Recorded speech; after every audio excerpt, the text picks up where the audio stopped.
All right, folks, I got a little something special for you. I'm not on the Rice campus. I'm in San Diego, California at the American Academy of Religion meeting. Now, you can't see me, but I hope you recognize the voice.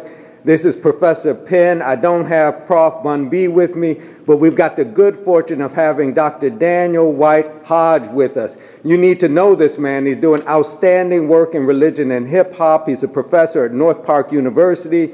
He's also the founding editor of the Journal of Hip Hop Studies. So I'm going to ask Dr. Hodge 2 questions, get him to answer these questions for us, and we want you to bring these questions and these answers into what you've been doing through these 6 sessions. So pay attention. Dr. Hodge, the first question is this. In terms of the study of religion and hip hop, where are we in 2014? Wow, that is a great question. I think what religion and hip-hop has done, just the field itself, just within the last 3 years, is exponential. I mean, when you think about the literature that was around even 10 years ago, there weren't a lot. I mean, to have this conversation about religion and hip-hop was almost like asinine. People were like, what does it mean? How can you even combine these things together? But now you have young scholars, you have PhD candidates, master's candidates, bachelor's candidates. I was at the Popular Culture Association conference, and they had students who weren't even halfway through their bachelor's program looking at aspects of religion, hip hop, the materialism, the commodification, the religious marketplace. And so we are at a place where there is some bright scholarship. I would even call it a golden age, if you will, within religion and hip hop, because the ground is so ripe with the scholarship, with the amount of interrogation that's going on, and so I think it's a fruitful time to be having those conversations, because now we can begin to really broadly look at things, right, rather than just looking at, for example, lyrics or just looking at just videos. Now we can examine aspects of artists' lives and with the context that things were developed in, and what was or was not the spiritual content within those songs or artists. So that was fabulous. Thanks so much for sharing that with us. Second question, 2024. Where do you think we will be in terms of the relationship between religion and hip hop? I think, quite honestly, we're going to witness, I think, aspects, for example, of methodology. How do we go about inquiring within this? I mean, because as scholars, I mean, that's what we have to ask. How do we go and do this? How do we've established that we can do interviews. We've established we can do some surveys. We've established we can do some content analysis, lyrical content analysis. But how do we actually move into understanding, for example, geographic location, something like the Dirty South, East Coast, Brooklyn, West Coast sound, something like Los Angeles. What was the formation of F the Police? We know the social conditions. What were the religious conditions? And I think we're going to see scholars being able to break those things down. I think more and more we're seeing artists. For example, at my school, we have the artist propaganda coming next fall of 2015, to come out and to teach a class on spirituality, hip hop, and discourses within his own music. And so to have those connections with artists,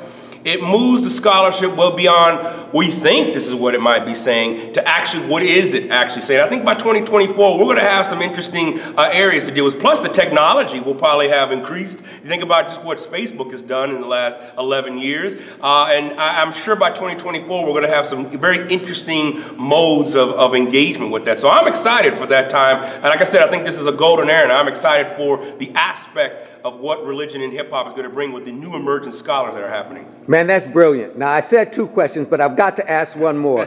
Tell the students what you're up to, what you're working on. Thank you. I appreciate that. Well, right now, I'm finishing up a book called The Hostile Gospel, and it's essentially a socio-theological exploration of all of hip-hop. And so I basically looked at albums between 1988 and 1998, and then from there, from 98 and 99, I really started looking at what was the transition. I make the argument that there was a major transition after Tupac and Biggie's death, and really the Dirty South. That sound really took off from there, and so I explored the spatial content, the geographic content between 2000 and 2013, and really looking at what is the Islamic, what is the Jewish, what is the Christian, what is the Gnostic, what is the humanist, what is the atheist view on hip-hop and spirituality. How do we deal with somebody like a Snoop who at one point says, I don't pray to God, right? I talk to God. And then on the other hand, now he's Snoop lying. How do we deal with that aspect? What's going on with that, right?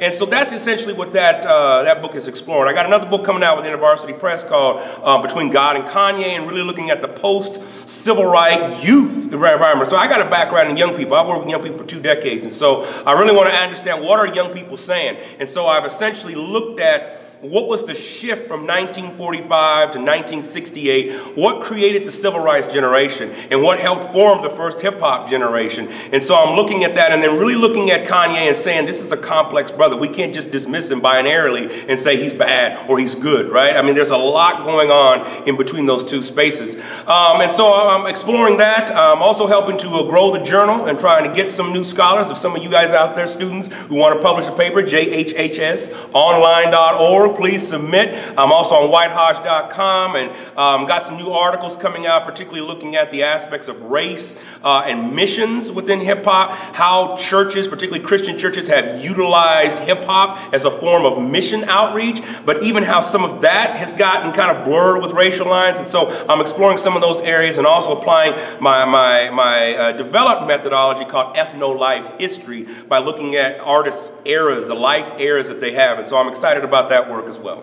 We appreciate what you're saying. Thanks for sharing with us. This is Professor Pinn. I'm here in San Diego with Dr.